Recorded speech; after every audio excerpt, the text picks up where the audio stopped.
Yeah, my sons, and they also didn't. Well, Kalachi seems to be wandering around.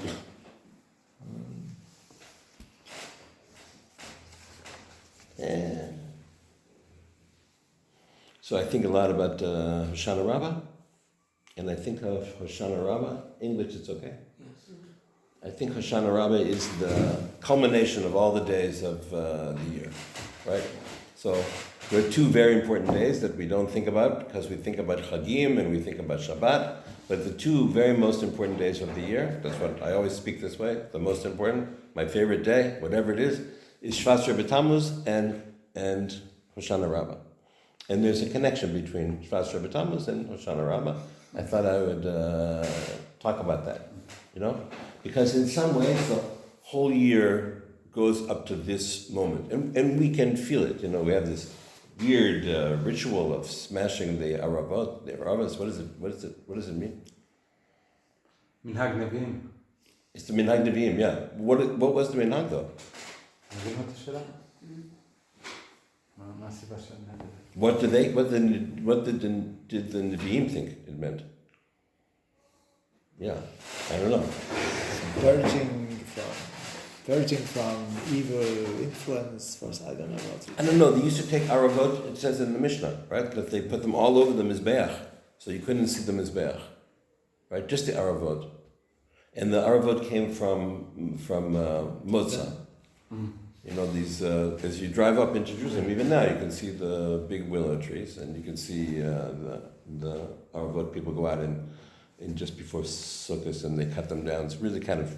It's an amazing ritual.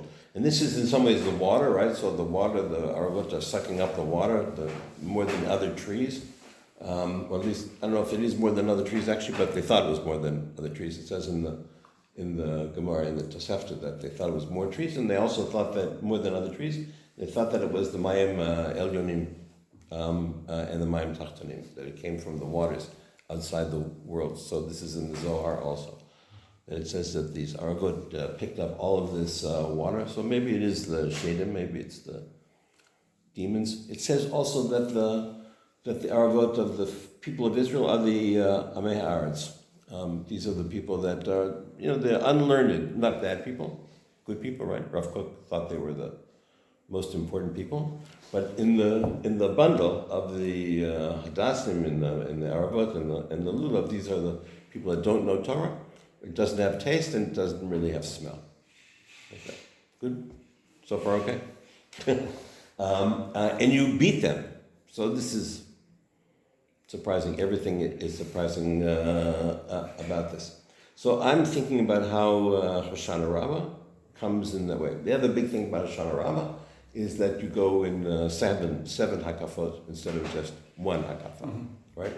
The rest of Sukkot, maybe people do more. I always do one extra, just in case I didn't do it correctly with enough kavana. But everybody in Hoshanah Rabba does 7 hakafot, and we all know in 7 hakafot it's like a chatuna, it's like a wedding. So this is the great image of Hoshanah Rabba, more than Shmini Atzeret, is that it's the chatuna, it's the wedding. And the Zohar, all this, I think, really comes from the Zohar, that this is the day of the great wedding between God and Bnei Israel, between the Shekhinah and Bnei Israel. So, and this was supposed to be the day. We're all ready for this. We know it really well because we read Zechariah, in the Haftarah, which is this tremendously scary Zechariah. And I'm thinking a lot about Zechariah now because the world seems to be in a lot of trouble. So, this is the Zechariah in which the Har Zeitim is torn in half, and the world beneath comes up, and it's my word, apocalyptic, right? It's end of time, Kes Yamim,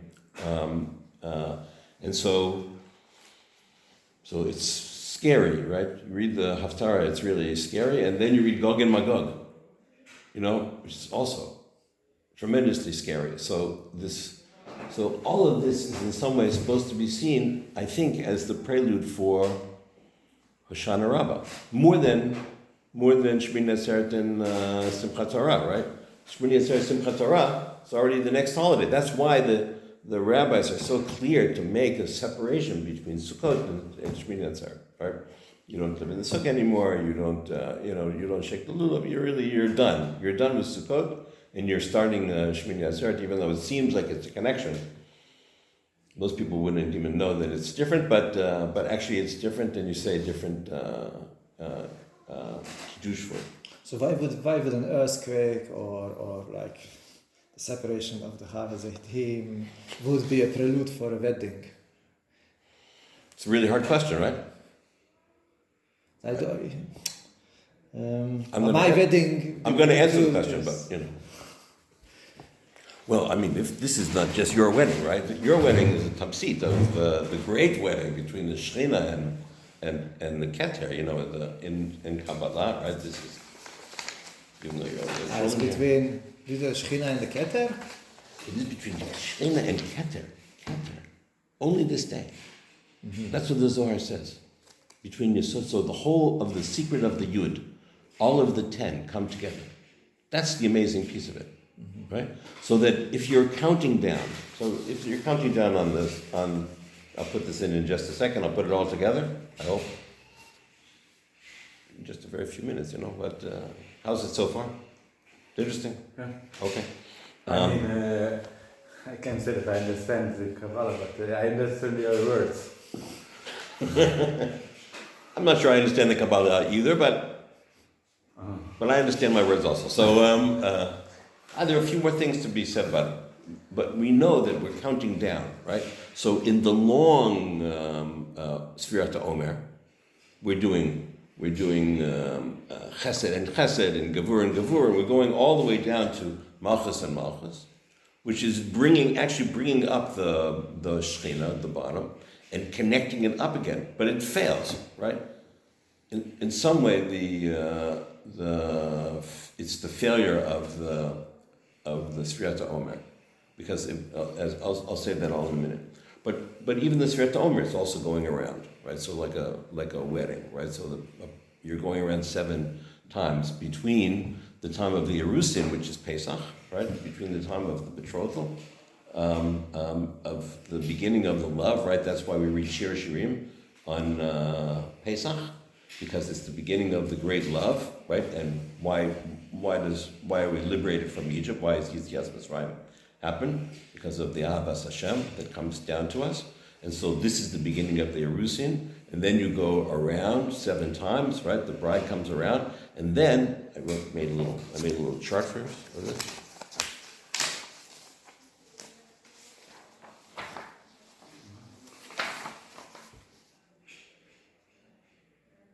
Is Pesach here?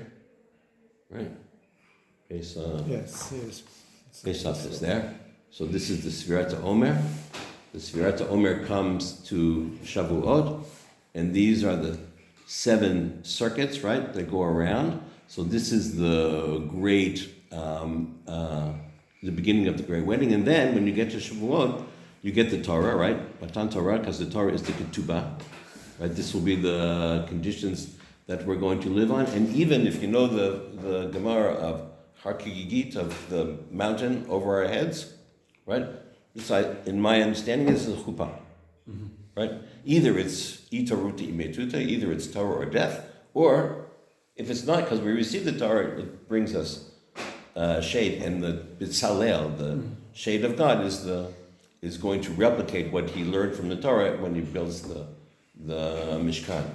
So you can think of the holidays in different ways, right? You can think that each holiday has its own pleasure, right? Shavuot is a lovely pleasure. Pesach is a lovely pleasure. Sukkot is a lovely pleasure. Shmini Atzeret is a lovely pleasure. Or you can think of them as 2 different kinds of Chagim.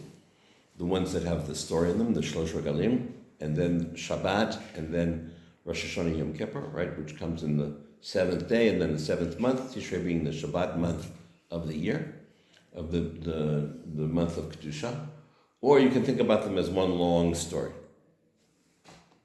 I'm the one long story kind of guy. Okay, ask some questions maybe. Or... So you are saying that, okay, the wedding has taken place on Shavuot. The wedding took place on Shavuot. Then Moshe Rabbeinu does yichud with God, right? So if you think about a wedding, right, there's Erusin, Yom Kippur. and then, not Yom Kippur yet, we're coming to Yom Kippur. Yom Kippur is the answer. This is still in the time of the question, right? No, not Yom Kippur. after Shavuot, Matan After Shavuot. Shavuot is Matan Torah. You get the ketubah, and then you get the yichud, right? Yichud is between Moshe Rabbeinu and God. Moshe Rabbeinu goes up to, what? 40 יום ו-40 לילה. Exactly right. Arbim Yom ve'arbim Laila. I put it down there. Arbim Yom ve'arbim Laila. And then also we read on Pesach and Sukkot the section of Shmot from Kitisa. Right? So Kitisa is an amazing section, right?